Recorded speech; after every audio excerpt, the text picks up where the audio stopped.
Assalamualaikum warahmatullahi wabarakatuh. Baik, untuk kesempatan kali ini kita akan bahas lagi tentang critical review, itu berasal dari jurnal Emerald. Untuk jurnal kali ini itu berjudul Talking Money at Home: The Value of Family Financial Socialization. Jurnal ini berasal dari International Journal of Bank Marketing, itu dari Emerald Publishing, itu terbit pada tanggal 28 September 2020 dengan peneliti itu adalah Haidong Zhao and Li Mizhang, itu berasal dari School of Economics and Management, Shanghai Institute of Technology, Shanghai, China. Adapun latar belakang dari penelitian ini itu adalah ingin melihat pengaruh orang tua untuk mensosialisasikan keuangan keluarga. Dalam proses sosialisasi keuangan keluarga, orang tua mempunyai peran penting dalam pengembangan dan peningkatan literasi keuangan anak. Ini telah diteliti oleh peneliti-peneliti sebelumnya bahwa efektivitas program literasi keuangan dapat ditingkatkan secara signifikan melalui keterlibatan orang tua. Keterlibatan orang tua dalam sosialisasi keuangan anak-anak merupakan hal yang penting dalam perolehan keterampilan keuangan anak-anak hingga mereka dewasa. Meskipun pentingnya sosialisasi keuangan keluarga telah dicatat dalam penelitian sebelumnya, belum ada penelitian empiris yang dilakukan untuk menguji secara sistematis bagaimana sosialisasi keuangan keluarga mempengaruhi kesejahteraan keuangan individu melalui pengaruh literasi keuangan dan perilaku keuangan mereka. Tujuan penelitian ini itu adalah untuk menguji secara empiris bagaimana sosialisasi keuangan keluarga mempengaruhi hasil keuangan individu, termasuk literasi keuangan, perilaku keuangan, dan kesejahteraan finansial. Hal ini berdasarkan pada teori sosialisasi keuangan keluarga. Nah, untuk penelitian ini juga memberikan banyak kontribusi penting terhadap literatur. Apa itu? Yang pertama, penelitian sebelumnya terutama berfokus pada pengujian dampak sosialisasi keuangan keluarga di kalangan anak-anak atau orang dewasa. Namun, hanya sedikit yang diketahui tentang dampak sosialisasi orang tua yang diterima di masa kanak-kanak terhadap hasil keuangan orang dewasa di kemudian hari. Yang kedua, penelitian ini berkontribusi pada literatur dengan menguji secara empiris itu hubungan yang diusulkan dari teori finansial sosialisasi dan memperluas teori dengan menambahkan arah baru antara sosialisasi keuangan dan hasil keuangan, termasuk perilaku keuangan dan kesejahteraan finansial.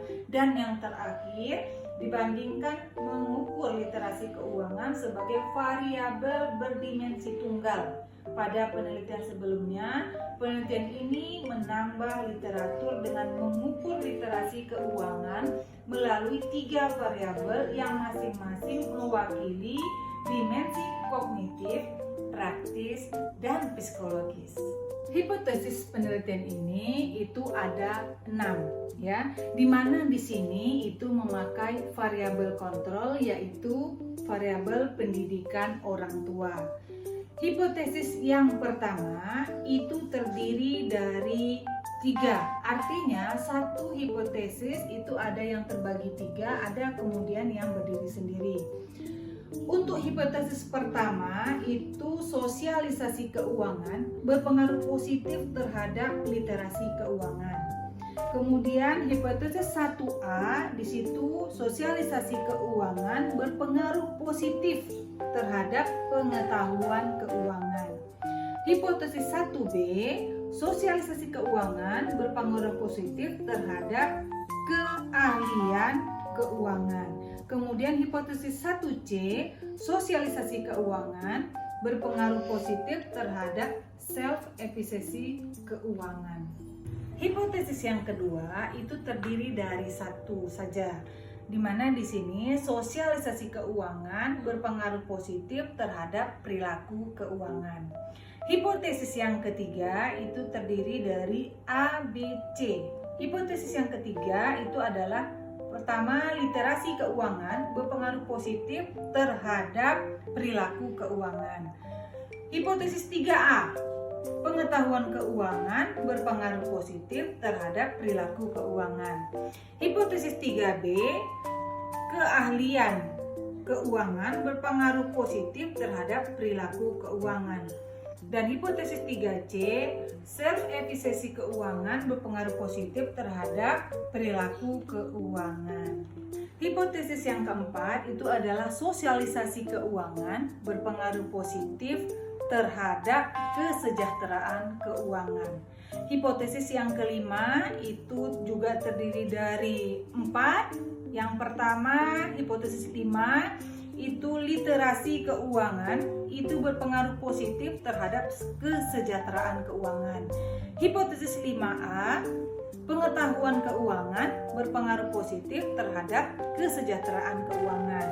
Hipotesis 5B di sini, kemampuan keuangan berpengaruh positif terhadap kesejahteraan keuangan. Dan hipotesis 5C, financial self-efficacy berpengaruh positif terhadap kesejahteraan keuangan. Dan yang terakhir itu adalah hipotesis yang keenam, tentang perilaku keuangan berpengaruh positif terhadap kesejahteraan keuangan. Metode penelitian yang dipakai dalam jurnal ini itu adalah memakai pengolahan data dengan menggunakan SEM, ya. Kemudian untuk objek penelitian ini merupakan data yang telah dikumpulkan antara tanggal 27 Oktober dan 5 Desember 2016. Didapatlah jumlah sampel keseluruhan yang dicapai adalah 6.394 dengan 5.395 itu dari populasi umum dan 9.999 itu dari sampel orang dewasa yang berusia 62 tahun ke atas. Hasil penelitian ini itu menyimpulkan efektivitas sosialisasi keuangan keluarga menunjukkan bahwa sosialisasi keuangan orang tua mempunyai dampak positif yang signifikan terhadap literasi keuangan, perilaku keuangan, dan kesejahteraan keuangan. Selain itu, pendidikan orang tua dapat berpengaruh signifikan terhadap kualitas sosialisasi keuangan orang tua. Hasil penelitian ini menunjukkan bahwa pendidikan orang tua berdampak positif terhadap sosialisasi keuangan, literasi keuangan, dan kesejahteraan keuangan. Untuk novelty, itu penelitian lebih lanjut itu harus dilakukan untuk menguji apakah menerima tunjangan dapat meningkatkan keterampilan pengelolaan uang dan menumbuhkan perilaku menabung, serta mengeksplorasi apakah dengan adanya pengawasan orang tua akan membawa perubahan. Kemudian, peneliti masa depan dapat menambah literatur dengan mengeksplorasi apakah sosialisasi keuangan keluarga mempengaruhi kesejahteraan finansial secara berbeda pada generasi muda dibandingkan dengan generasi tua. Meskipun temuan penelitian ini menunjukkan bahwa sosialisasi keuangan keluarga dapat secara efektif meningkatkan kesejahteraan finansial individu dengan meningkatkan literasi keuangan dan perilaku keuangan mereka, namun kelemahan dari penelitian ini itu tidak diketahui apakah kelompok usia atau generasi memiliki efek moderat terhadap hubungan yang diusulkan dalam penelitian ini. Kemudian, untuk kesimpulan dari penelitian ini adalah menggarisbawahi pentingnya sosialisasi keuangan dalam konteks keluarga dan mendorong orang tua untuk mendiskusikan masalah keuangan dengan anak-anak mereka di rumah. Implikasi terperinci telah diberikan kepada para pendidik keuangan, praktisi, dan pembuat kebijakan untuk memasukkan keterlibatan orang tua dalam perancangan program pendidikan keuangan serta penyedia jasa keuangan untuk meningkatkan strategi pemasaran untuk layanan perbankan mereka. Demikianlah critical review untuk Talking Money at Home. Semoga apa yang diberikan bisa memberikan manfaat untuk kita semua. Assalamualaikum warahmatullahi wabarakatuh.